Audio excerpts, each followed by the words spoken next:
Good morning, tara mag-layout and design tayo ng ating prayers for the GC guys. Using cellphone tayo, Docs apps and Slides apps yung ating application. Pwede rin tong, kasi itong pang layouting design natin guys is pwede siyang panggawa ng calling card, ng mga flyers, ng kung ano-ano pang documents. So, ginagawa natin, prayers naman ang nilalagay natin dito. 02 December 2023. Ilang araw na lang bago magpasko. Ang ating font ay Arial, size 12, text color ay maroon, highlight color is very light lavender. Ayan. Tapos, ang ating prayers ay galing sa Family GC. Yung mga gustong sumali sa Family GC, guys, paki-contact yung aming founder, Harry B. De La Cruz, or yung mga admins, co-founder Muti, admins Roger Pakatang, Eileen Samurin, Aiki Akma, Sarah Golingan, Nanay Elsa sa Amerika, at ang inyong lingkod, Ralph Lion Pagobo Vlogs. Mag-thank you nga pala tayo kay Nanay Elsa sa Amerika at binigyan tayo ng prayers today. Kahapon niya binigay ito, so clean-up ko na lang yung Friday sis Elsa, and then yung pinaka-prayers ang nilagay na lang. So, nakalagay sa kanya. Paki-subscribe guys. Nanay Elsa sa Amerika. Wishing you a peaceful day filled with love and blessings. Kinuha niya yan sa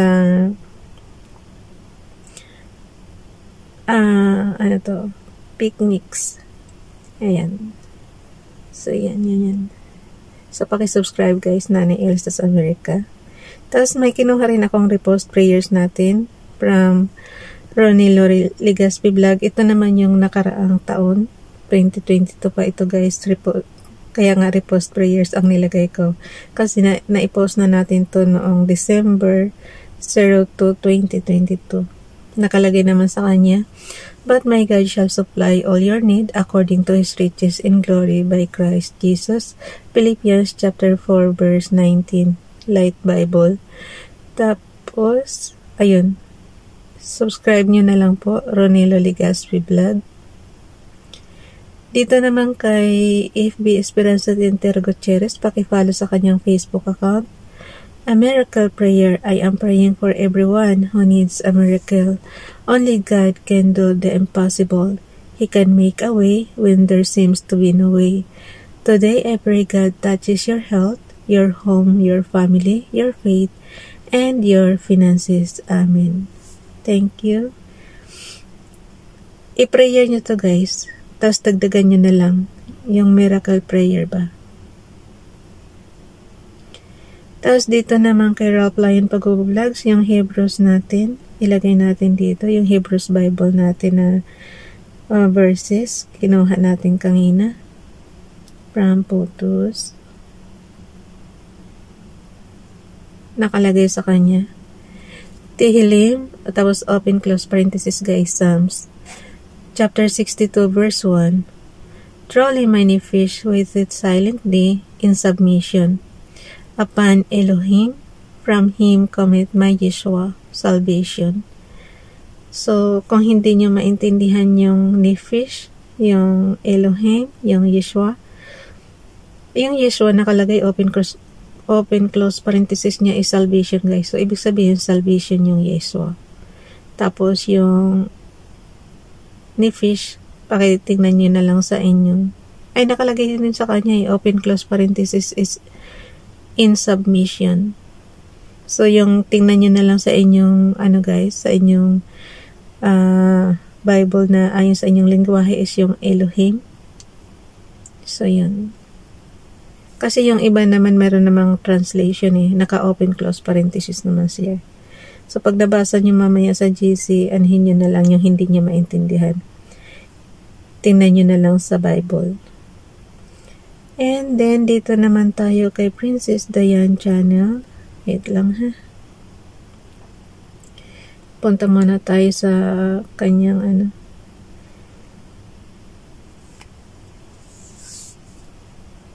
Mabagal lang kasi yung aking cellphone. mabagal yung internet connection kaya wala tayong magagawa dyan. So, meron tayo dito. Arise, shine, for thy light is come, and the glory of the Lord is rising upon thee. Isaiah chapter 60 verse 1. So, kuhanin lang natin yung ni Princess Diane channel.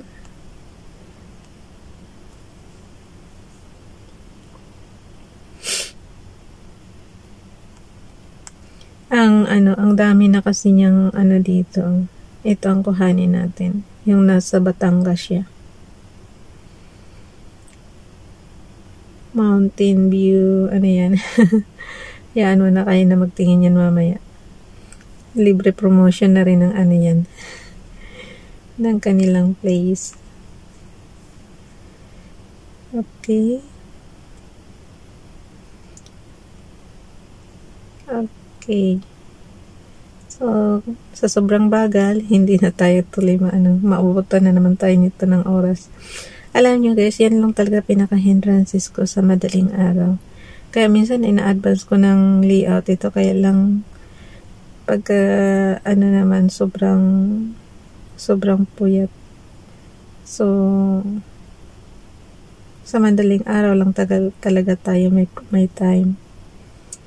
So, automatic na yan. All lovebirds alls. Mountain View Garden. Ewan ko, basahin nyo na lang mamaya mabuti.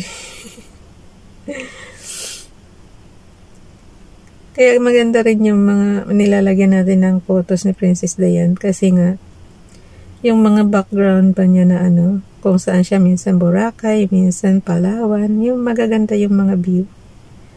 Kaya yun. So, ilagay lang natin dito. Princess Diane channel. Paki-subscribe guys sa kanyang YouTube channel nang ma-monetize na siya. Hindi pa siya monetize. Kulang pa sa watch hour. So, lagay lang natin dito yung binasa natin. Yan. So, yan, paki-subscribe Princess Diane channel. Ilagay na natin dito yung ating size 3. Yung spacing guys. And then, kay Sis Elsa din. Dito natin ilagay. Enter. And then, skip lang tayo guys. Ilagay mo yung cursor mo doon sa pinakailalim para hindi kita. Mag-screenshot tayo. Paano ba mag-screenshot? Araw-araw ko yung tinuturo kasi sabi ko nga sa inyo, yan? Importante yan sa mga nagdidikitan, lalo na dito sa ating GC. So, kung bago yung cellphone nyo, ang screenshot dyan is on and off button and low volume button. So, sabay nyo lang yung click. Halimbawa, nasa center na siya. So, nyo lang. Meron na kayong screenshot na isa. Since dalawa yung ating enter ko lang. Ay, tatlo pala. Gawin kong tatlo ito. Kasi nga, tatlohin natin guys. Okay. Enter.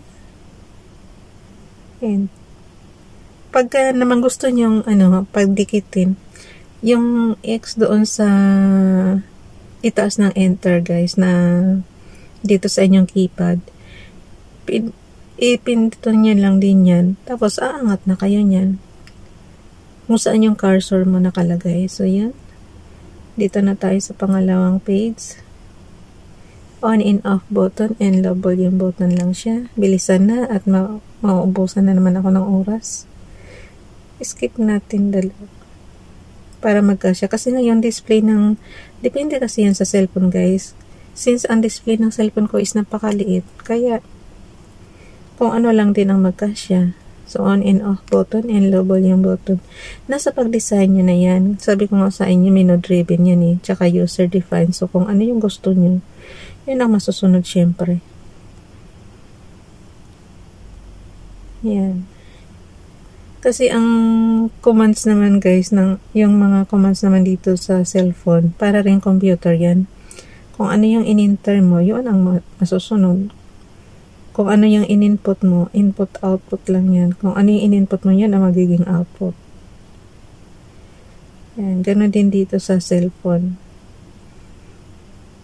So, pagka nakita nyo nang okay na yung, okay na yun, nasa gitna na yung pag-crop nyo, check lang yan, and then yung corner na save doon sa gilid is, sa corner pala. Sa corner na parang diskit guys. Yung, di ba may undo, redo. O, yun ang pindutin nyo. Yung pindutin nyo yung, yung drawing ng diskit. So, tanggalin na natin itong mga hindi kailangan. Sa dami ng graphics ko, hindi pa ako nakapagbura. So, dito naman kay Sis Elsa. Guys, pakisubscribe ha, Ronilo Ligaspi Vlog.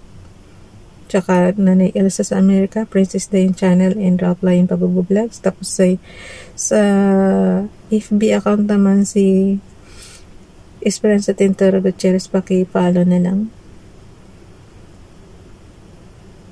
Okay. Tatlong crop tayo kasi nga tatlo yung in-screenshot natin. Tapos pagdidikitin ko na lang yan mamaya guys doon sa doon sa slides. Ang slides naman is katumbas yan ng PowerPoint. Kung marunong kayo sa mga commands doon, pareho lang yan guys. So, since ang PowerPoint natin is pang dinesign yun sa pang presentation, ganun din ang slides. Through cellphone nga lang ito. Pwede nyo naman tong i-save, tapos i-copy nyo na lang kung gusto nyo, tapos i-print out nyo na lang. Ito kasi puro soft copy lang tayo. Kung gusto nyo ng hard copy, di pa-print out nyo na lang, diba? Ganun lang siya kasimple. Kumbaga sa kaya lang to kasi yung cellphone, napaka-easy gamitin, napaka-easy i-handle kasi nga, kahit saan ka, hawak-hawak mo cellphone, pwede ka mag-layout. Diba? Pwede ka mag-design. Okay na yata. Tapos na, diba? Edit crop. Ayan, okay na siya. Oh. Edit crop. Kasi guys, pag pinandik nyo yung edit, ayan ang mga lalabas, oh. Ayan. Masabi na. Okay, ako na bahala nito Bye everyone. God bless.